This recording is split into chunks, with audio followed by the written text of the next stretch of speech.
My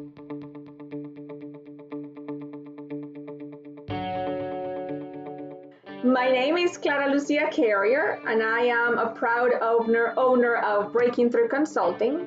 And we specialize in three different things. The first one is branding, strategy, and content creation. The second one is fundraising, training.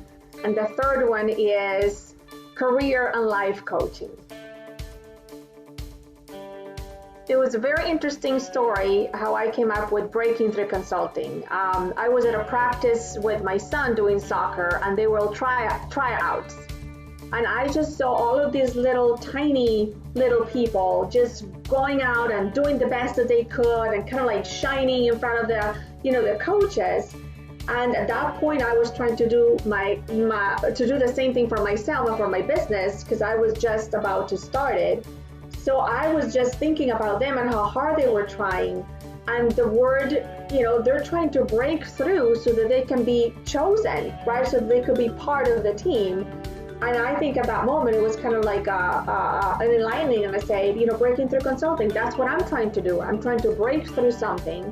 And in a way, my clients are always trying to break through something, through a barrier, through an obstacle, through something that they're not seeing yet. And I thought it was a perfect name.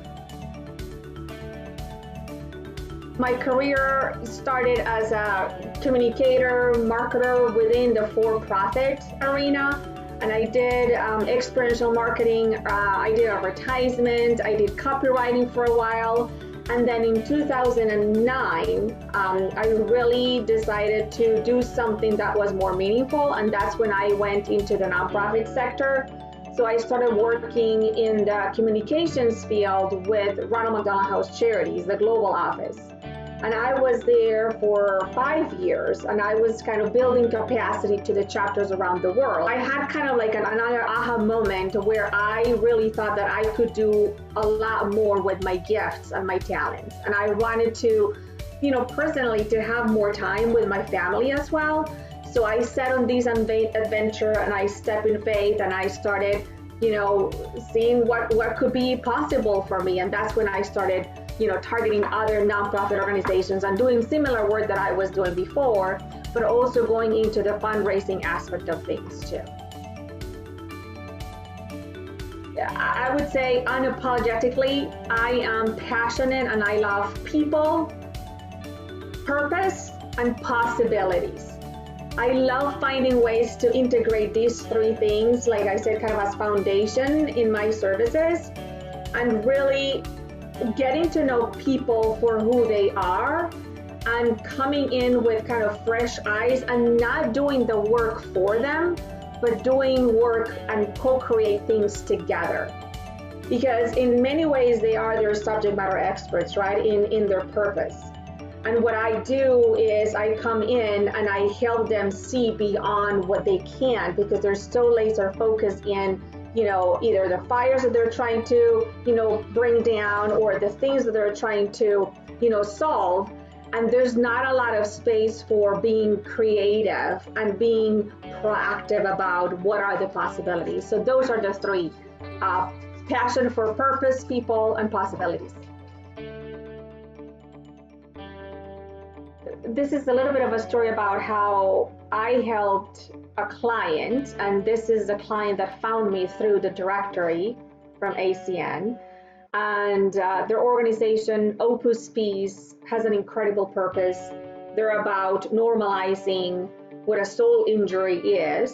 So a soul injury is an emotional wound, and we all have emotional wounds. Their expertise comes from the veterans and the hospice world, and they're trying to bring kind of what they have learned and the incredible, amazing education that they have put together into the marketplace. It was a beautiful process of discovery, which is one of the things that I do first. There's a discovery process where we allow ourselves, and that includes the leadership team, the executive director, the board members, and some of the volunteers, to come and to really think of what is possible for the organization. They usually have a very clear picture of the current state, what's happening right here, right now, what's working, what's not working.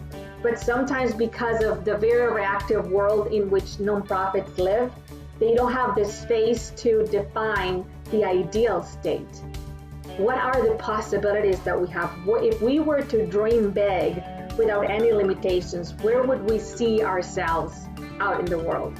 And I think that brought a lot of aliveness back into what they were trying to do, because they were consumed with the data, they were consumed with themselves and with the world that they were in, and there was very little oxygen coming in from the outside world. So I like to say that I was a little bit of that oxygen that they needed to see themselves differently. So I love what they do, and I think that's connecting back to my passion for people, purpose, and possibilities.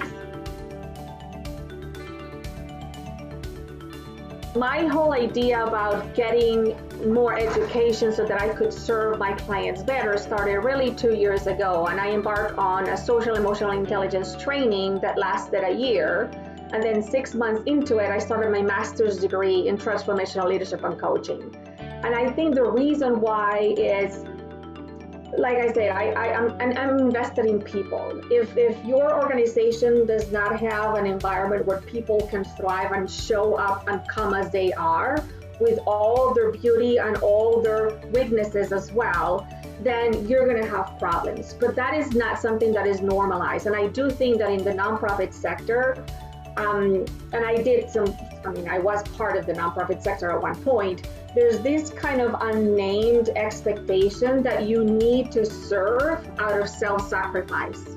So because you're a mission-driven person, you're supposed to meet everyone's expectation without ever stopping and seeing what's happening in yourself, right?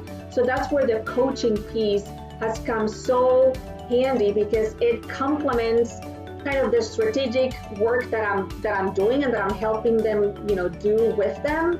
But it adds another layer, which is the human component of the relationship, which I do think in the marketplace in general, but in the nonprofit sector, it's very easy to forget that, yeah, we have serving hearts. Yes, we're there for other people, but if we're not there and if we don't show up for ourselves first, then the way that we show up for people is not going to be as effective and impactful as it could be.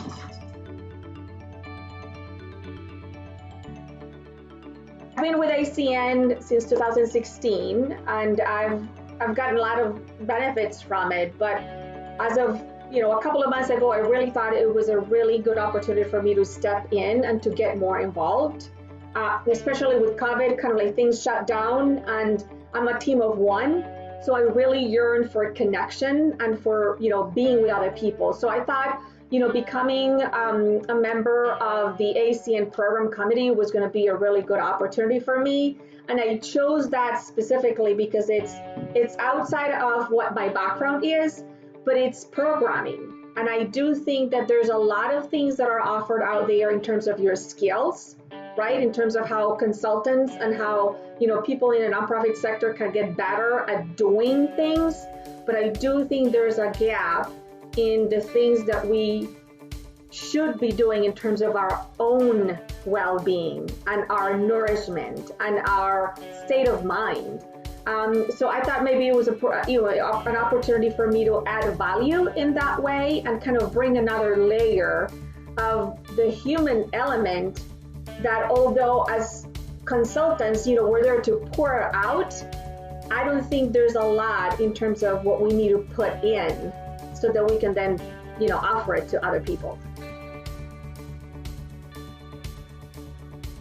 I think there's so many things out there that call your attention, right? Like memberships and, studying groups and masterminds and all of that, right? There's a lot of shiny objects.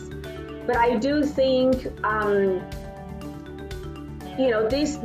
this membership is beyond a membership. I think the whole notion about this is a community comes to mind, and you can make the membership and this community work for you, right? There's flexibility, there's spaces for dialogue, there's, you're always there available to direct or to connect people or to, just walk the walk with people as they are coming to this new community. So I think it's, just to go in with intentionality, to ask a lot of questions, to be curious about what's currently available and be curious as well as to question what it is and why it's out there, and to speak up, right? And to seek to, find the empowerment that you need, the collaboration that you need, and to truly become an active participant in the community versus being a passive presence in it. So it's really up to you to take responsibility to make the membership work for you.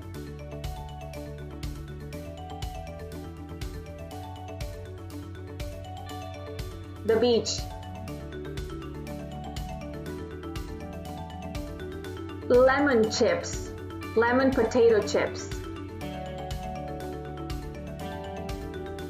My pet right now, he's an English bulldog. His name is Rocco. Oh my God. Bradley Cooper. I would go to the moon and back with him. You know what? I'm gonna be selfish, and I'm gonna say that my hero is I'm my own hero.